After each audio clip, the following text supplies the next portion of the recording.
All right, here we are back with Katon W to Pena from Hirax. Sorry about that.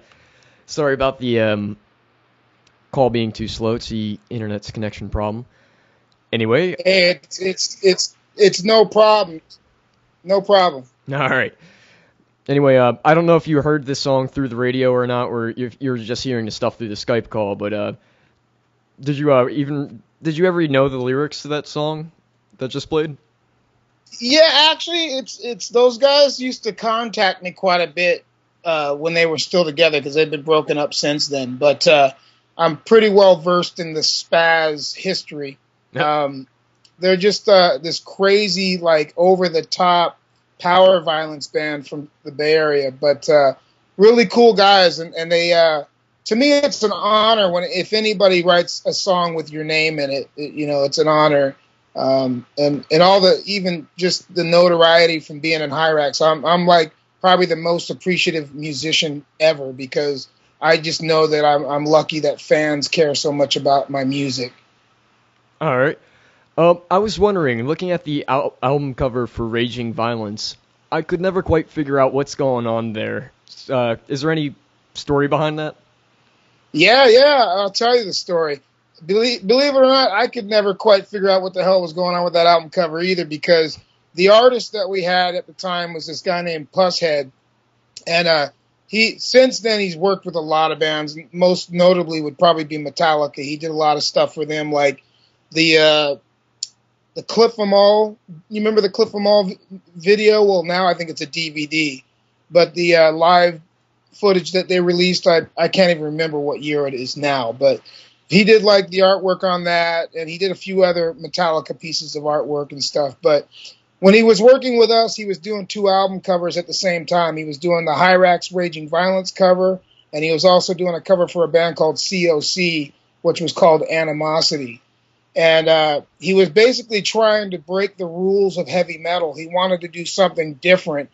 He didn't want our album cover to look like a typical metal cover, which back then we were so young. It was kind of before we knew to have more control of artwork and to be totally involved. So I didn't really even see the artwork until it was completed. And, like I said, I was really young, so I just went along with it. I mean, I don't hate it, but it was just something that was, I'm actually looking at the cover right now because it was just reissued as a gatefold vinyl version from Canada. But it's a very interesting piece of artwork. And basically what it is it's an egg, which is, a lot of people don't know this, it's actually Humpty Dumpty being executed. That was actually one of my guesses. I just Yeah, thought Humpty Dumpty.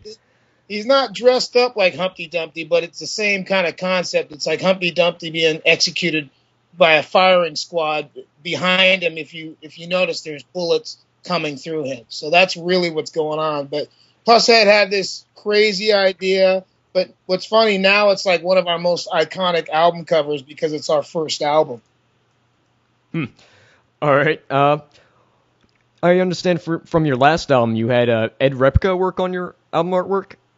Yeah, great guy to work with. Probably one of my favorite artists besides another guy that I worked with named Mad Mark Rude. But Ed Repka is like one of the coolest artists I've ever worked with just because we basically got along really well. And I think what it is, we both have a lot of the same ideas and we like a lot of the same kind of art concepts. So working with him, it was probably one of the fastest covers. He did that cover in like a week or two. Like at the longest, it might have taken him 2 weeks to just do that cover. Huh. And it's a great cover. And I probably will work with him again just because it was easy for me to work with him. What I told him, he basically could just take all the information and he gave me the cover that I wanted. So it was awesome working with him. I can see why he's done a lot of other covers. He's worked with Municipal Waste and Megadeth and Venom and a shitload of bands, Violence. I mean, the list goes on and on and on. He basically is probably the king of thrash metal artwork. Nah. Yeah, he's done lots of work, even for like Death, and I think that Sanctuary album cover is just looking at. That could be a replica. He's done so much shit. It's hard to realize what he hasn't done because like he's worked with a lot of bands. Yeah. The also, are you guys working on a new album? Yeah, right now we've got some of the material done. We're still got a ways to go because this is probably going to be the toughest Hirax album we've ever had to do because in the last few years, the popularity of the band has grown more than we ever thought it would. I mean, we've always been very focused in doing what we do. We're not never going to stray from doing thrash metal. This is what we Whoops. love to do. It's not like we. It's all right. You're getting shit queued up. I can tell. Yeah. But yeah, it's going to be a tougher record. So it's like basically we're being really anal about the record. Like we're not letting anything get by that we're not totally satisfied with. Sometimes bands will be going to make albums and they feel a lot of pressure to rush and get the record out. But with us this time around, even though we do feel pressure, we're not going to let that get to us and rushing the album because we know that that's the biggest mistake we could make is, putting riffs on there that we don't really quite like that much. You know, sometimes bands release records and there's like two or three good songs on it, and we want the record to be every track is just relentless and brutal each track as it goes. So it's in the works. We have a tentative title that we haven't really let out just yet because it's kind of we're trying to keep that a little bit of a secret, but we are doing one of the new songs on this South American tour. It's a song called La Boca de la Bestia, which in Espanol it means mouth of the beast.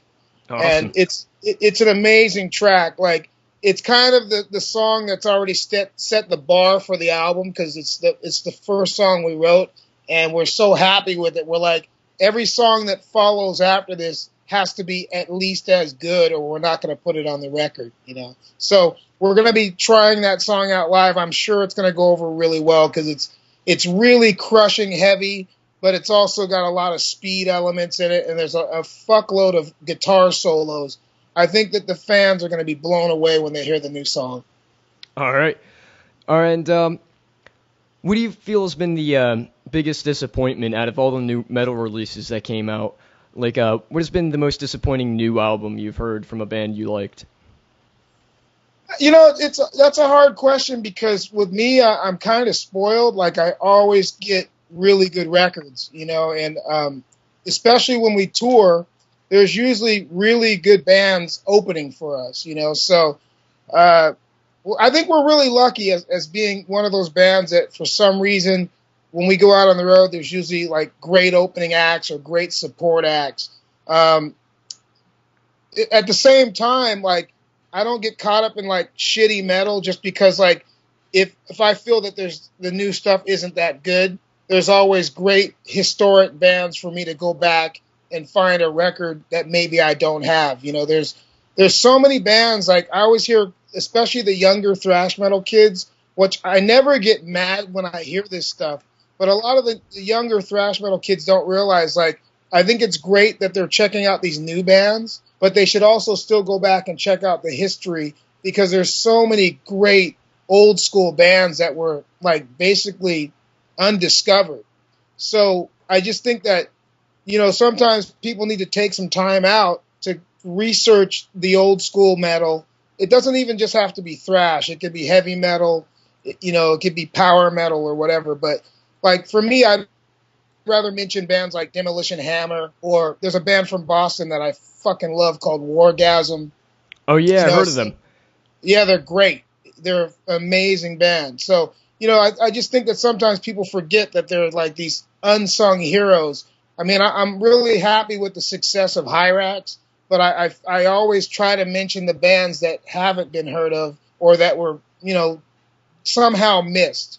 There's a band from Chicago called Snow White, and they were an incredible band, and a lot of people don't even know about them. Was that the speed metal band with the woman singer?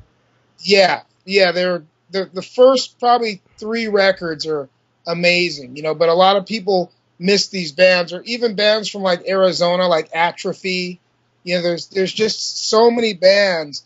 I understand the new stuff. There's a lot of great new bands. And I've met a lot of those bands on the road, like bands like Gamma Bomb, really cool guys. Bands like Evel, great guys.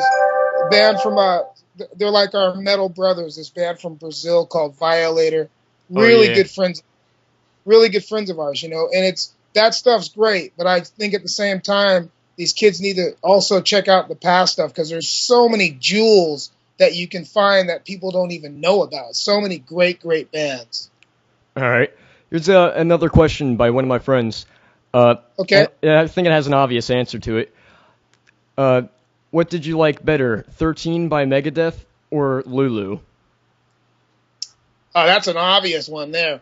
It's kind of funny. Like, even with both of those bands, this is probably going to blow you away, but I haven't really listened to either of those bands for a long time. Probably because I'm like a total music nerd. Like, if you could see my record collection, it'd probably blow your mind. I'm a total music freak. So, but at the same time, to answer your question, it would definitely be 13. Even though to be honest with you, I don't even really know much about that record. No. But Lulu, I had the misfortune of hearing one of the songs, and I couldn't even sit through it. I had to turn it off because it was so bad. Oh, yeah. I am the table. Yeah, and it's kind of funny with those guys because a lot of people, I think the problem that people should keep in mind when it comes to Metallica, you can't really even put that, it's two different bands. Like, the band that they are now is definitely not the band that they used to be. So to even compare them to like say Master of Puppets or Ride the Lightning, or especially Kill 'Em All, it's not even fair. It's kind of a sad thing, but I think the money has totally made those guys lose their minds. All right. Another question I remember being asked was, actually, no, you did answer bands you recommended, to be heard out there, like Orgasm and Snow White. Is there, what do you think was the last great metal station on the radio that you knew of? Like, the last one that was on air before everything went really, really mainstream. It still exists, believe it or not. There's a station up in San Francisco, and there's actually two. I mean, I'm sure there's more, but I'm just taking the ones that I know of personally. But in Los Angeles, it'd have to go to knac.com. That station still kicks major ass. There's there's at least a handful of DJs there that are gnarly. And I wouldn't just say that because they're all my friends, but they are my friends and they still kick ass. Like, I can honestly say the guys at knac.com rule, and they've been supporting metal.